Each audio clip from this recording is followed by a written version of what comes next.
केंद्रीय गृह मंत्री अमित शाह खैरागढ़ में ली जनसभा और केन की भारतीय जनता पार्टी के सरकार बने के बाद भी आरक्षण ला खत्म नहीं करे जाए। भारतीय जनता पार्टी के राजनांदगांव लोकसभा सीट से प्रत्याशी संतोष पांडे के पक्ष में कल केंद्रीय गृह मंत्री और भाजपा के पूर्व राष्ट्रीय अध्यक्ष अमित शाह खैरागढ़ में जनसभा ला संबोधित करी। ये मौका में अमित शाह की तीसर गांव भाजपा की सरकार बनते ही देश में कोई भी आरक्षण ला खत्म नहीं करे जाही। फतेह सिंह मैदान में आयोजित जनसभा ला संबोधित करत अमित शाह की कांग्रेस के पिछला 5 साल के सरकार के कार्यकाल में लगातार घोटाला होत रही से यहाँ पीएससी के घोटाला, कोयला के घोटाला, शराब घोटाला, महादेव के घोटाला, गोबर खरीदी के घोटाला और रेत घोटाला, बीएड वर्मी कंपोस्ट के नाम से घोटाला, गोठान के नाम से घोटाला।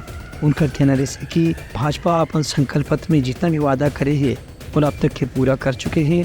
वैसे इदारे के भी संकल्प पत्र में जो भी वादा करे जाते हैं उला तीसर गांव सरकार बनते ही पूरा ईमानदारी के साथ में लागू करे जाए। ये मौका में प्रदेश भाजपा के अध्यक्ष किरण सिंह देव, मुख्यमंत्री विष्णुदेव साय और राजनांदगांव लोकसभा सीट से भाजपा के प्रत्याशी संतोष पांडे घरों मौजूद रहीं। Bureau report, Uttarakhand news.